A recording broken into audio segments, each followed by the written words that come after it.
Okay, let's talk about the area of circles. The area of circles.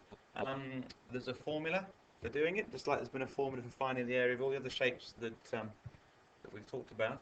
Um, and you probably already know that formula, but I just thought it'd be neat to explain why that formula is as it is and why it's the right formula. Um, Here's a circle on the left, and there's three words written around the circle. These are three terms we need to understand.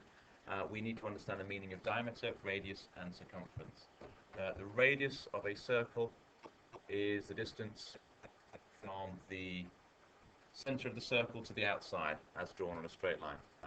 Okay, that's the radius. The diameter of the circle is actually kind of connected to that. It's the distance from one side of the circle to the other side, passing through the center of the circle. So there's one diameter I just drawn. In actual fact, if I extend this radius on that I drew earlier, you'll see that actually the diameter will be equal to two radiuses. So the diameter of a circle is always double the radius. But anyway, there we go. The diameter is the distance from one side of the circle all the way across to the other side. And finally, the circumference. You need to know this one as well. The circumference is the distance around the outside of the circle. With other shapes, we'd call it the perimeter. But circles being circles, it's got a different name here. The circumference of the circle is the distance around the outside of it. And for the purposes of our example here, you'll need to understand that the way in which you can find the circumference of a circle is to multiply pi by the diameter, or actually it'd be even more helpful if you understood that that's the same as 2 times pi times the radius, 2 pi r. There we go. So for the purposes of what I'm about to do, you need to understand that the circumference of a circle could be found by multiplying pi times the radius times 2. Okay, so let's take the circle and imagine that we divide it up into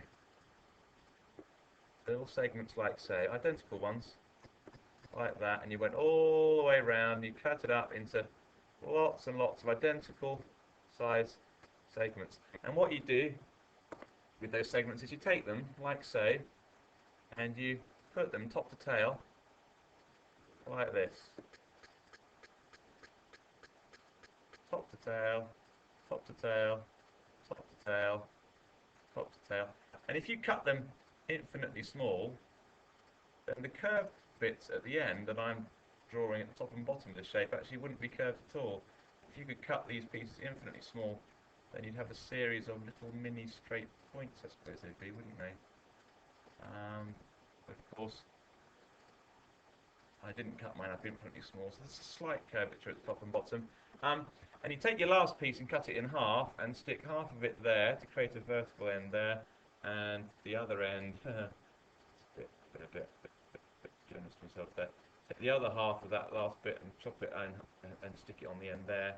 And what you do with your circle by doing that, obviously I've cut that short, but by cutting your circle up into little pieces like that, sticking them end to end like that, and then cutting one in half so that you've got vertical sides here and here on the left and the right, you've actually turned your circle into what's pretty much a rectangle, right?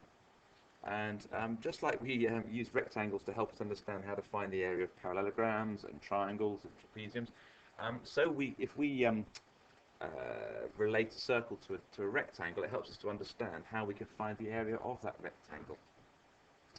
Okay, because of course the area of a rectangle is found by doing the length, multiplying the length by the breadth, right?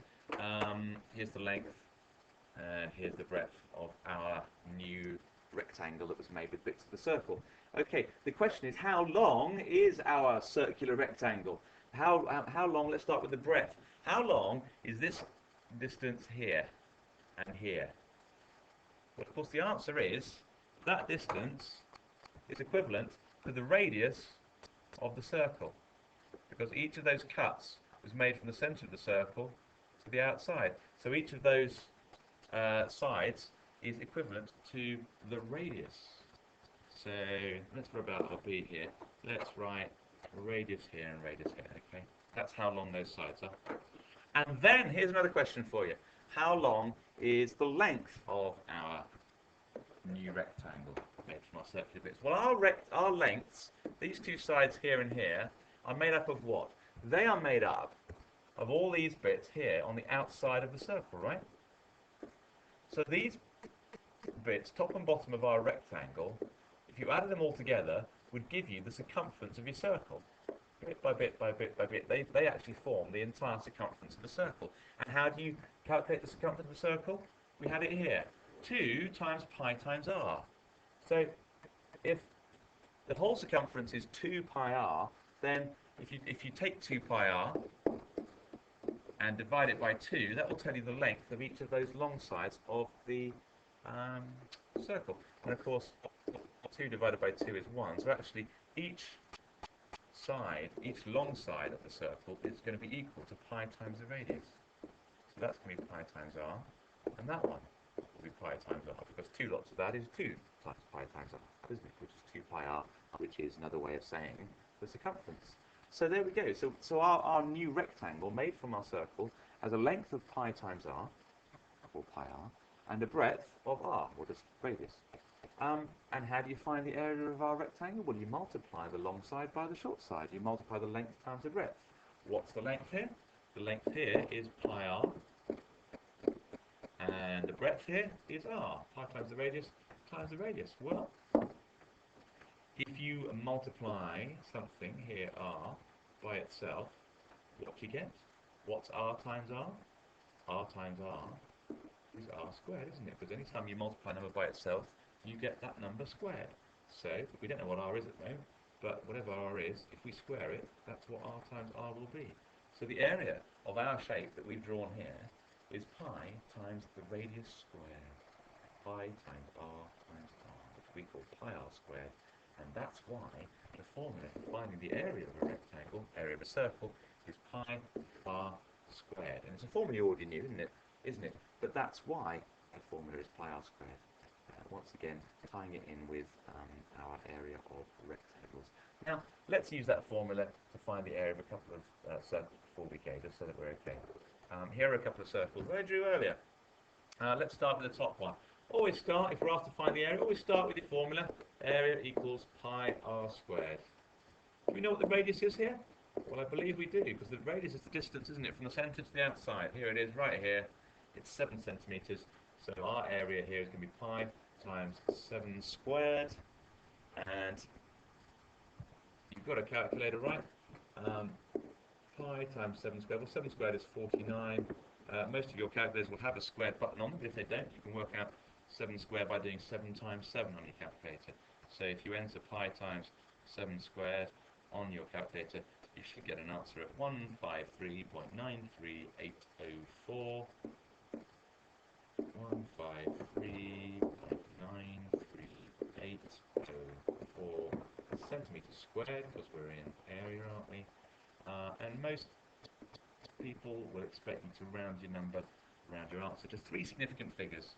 The first significant figure in this number is our 3, so does the 3 round up or down? Well, it's followed by a 9, so it rounds up, so that gives the final answer rounded of 154 centimetres squared. Okay, I'll work on the left hand side for our second circle. Finding the area again, let's start with our formula. Area equals pi r squared. The more times you write it, the more likely you are to remember it, apart from anything else, eh? Now then, do we know the radius of our circle here? Be careful, because what measurement have they given you here? That's right, it's not the radius, is it? It's the diameter. It's the total distance from one side of the circle to the other. The radius will be half of that, won't it? So the radius here is not going to be 8 metres, is it? It's going to be 4 metres squared. Okay, and 4 squared is 16, just in case your calculator doesn't have an x squared button. And pi times 16 is 50.265482446. I won't write that all down, but what I will do is I will write down 50.265, and so we're in metres here, aren't we? So metres squared for area. Let's round that answer to 3 significant figures. Where's the third significant figure here? Well, 502. The 2 is my third significant figure. Does it round up or down? Well, it's followed by 6, which means it's going to round up. So our answer here is 50.3 metres squared. There we go. The area of a circle, pi r squared. A couple of examples. make sure when you're finding the area that it's the radius that you use, not the diameter. And that's about the size of it. There'll be a separate video on how to find the circumference of a circle, and also about circumference and area of bits of circles and compound shapes.